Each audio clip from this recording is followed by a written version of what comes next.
Hai, Assalamualaikum. Saya Jibari ataupun Cikgu Ji. Saya adalah YouTuber baru dan akan cuba buat konten-konten yang menarik di dalam vlog saya.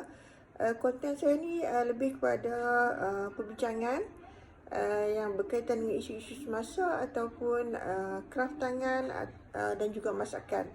Okey, craft tangan ni base experience saya tentang craft tangan paper clay. Dia mengingatkan tentang hiasan rumah dan juga dia seperti porcelain, craft tangan porcelain. Saya rasa ramai sudut-sudut rumah yang berminat tentang craft tangan, di mana kita dapat menghasilkan hiasan-hiasan dan sebagainya. Dan untuk topik-topik perbincangan, saya lebih kepada isu-isu semasa, untuk mengupas isu-isu semasa dan agak santai.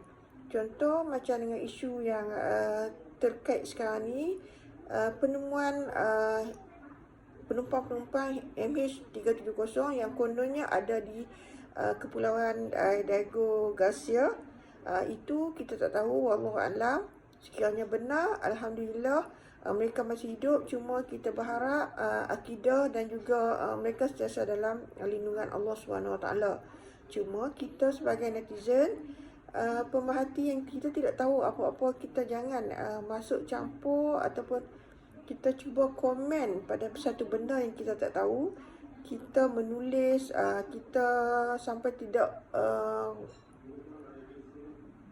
memahami apa yang kita tulis. Kita tidak merasai sensitiviti apa yang dilalui oleh keluarga-keluarga mangsa, dan juga kita tidak ada rasa insaf tentang kejadian-kejadian yang berlaku yang menyebabkan kesedihan pada orang lain, dan kita hanya seronok untuk menulis. Kita lupa yang kita juga akan dipersoalkan tentang apa yang kita tulis, apa yang kita cakap dan apa yang kita tengok. Okey, jadi berhati-hati untuk menulis ataupun masuk campur dalam hal-hal yang bukan bidang kita, kerana ia sangat berbahaya. Tak perlu kita nak jadi makcik bawang ataupun nak membawang pada isu-isu yang kita sendiri tak tahu, ataupun memanjang-manjang cerita yang bukan-bukan. Sekiranya mereka masih hidup, kita doakan mereka dapat kembali ke negara kita dengan keadaan selamat dan mereka dibebaskan sekiranya mereka ditahan. Okey, itu satu isu. Dan isu sebelum ni ialah tentang Datuk Seri Najib Tun Razak yang ditahan di penjara Kajang. Okey, jangan terlalu bersuka dengan musibah yang melanda orang lain. Saya bukan penyokong, saya bukan pentaksub, dan saya hanyalah manusia biasa yang memikirkan tentang adab. Adab sangat penting dalam kehidupan kita, di mana keadaan kita sekarang ni adab tu dah diketepikan. Kalau kita nak bercakap, seelok-eloknya kita berfikir. Kalau kita nak menulis pun, kita cuba menulis benda yang baik-baik. Dari segi adab, seburuk-buruk manusia mesti ada baik dia, sebaik-baik manusia mesti ada buruk dia. Yang maksum hanyalah Rasulullah Nabi Muhammad SAW saja. Yang lain semua ada baik dan ada buruknya. Okey, jadi kita tolonglah jangan membenci ataupun menghina dengan kata-kata kesat, sehingga pada benda yang tidak berkaitan pun kita bercakap, benda yang kita tak tahu pun kita bercakap.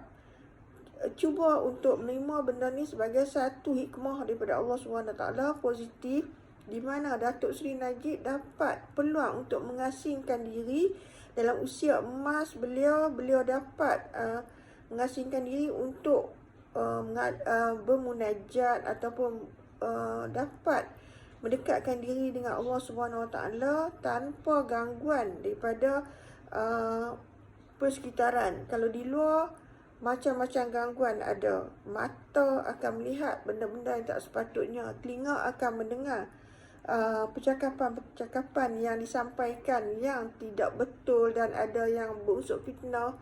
Jadi mulut akan bercakap. Mengasingkan diri itu adalah lebih baik bagi seorang yang berusia 50 tahun ke atas lah, dalam usia emas, kerana masa dengan Allah Ta'ala tu adalah lebih baik lagi. Pengakhiran kita tak tahu. Kalau kita dapat melalui pengakhiran yang baik, Alhamdulillah, kita tak tahu. Dan kita jangan anggap semua yang di dalam penjara itu akan berakhir dengan pengakhiran yang tidak baik. Mereka dapat mengasingkan diri, bermunajat dengan Allah SWT, taubat nasuha, dan mereka dapat mengakhirkan hayat mereka tu dengan keadaan yang husnul khotimah. Bagaimana pula dengan keadaan kita? Adakah kita akan melalui pengakhiran pengakhiran yang terbaik? Adakah kita sempat memohon maaf pada orang-orang yang telah kita sakiti, orang-orang yang telah kita melakukan kesalahan? Jadi cuba bersangka baik, sebab kita tak nak nanti kita akan melalui proses perbicaraan di padang mahsyar pula. Jadi vlog saya ni, ini mukadimah.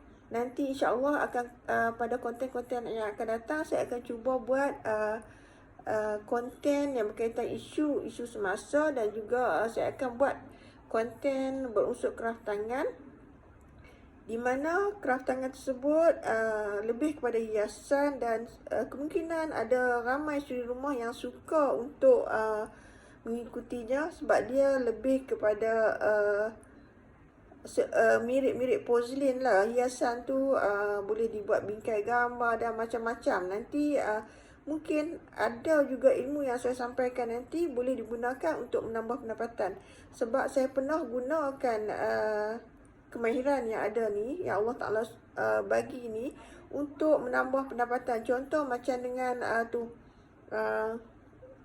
ayat di belakang tu, ayat kursi tu dibuat menggunakan paper clay dan handmade. Dibuat oleh anak saya, dan saya melukis, dan benda ni boleh jadikan hasil pendapatan bagi yang berminat lah. Dan ada juga hiasan-hiasan yang lain yang akan saya kongsikan. Okey, untuk hari ni, untuk sesi pengenalan ni, saya sudahi dengan Assalamualaikum warahmatullahi wabarakatuh.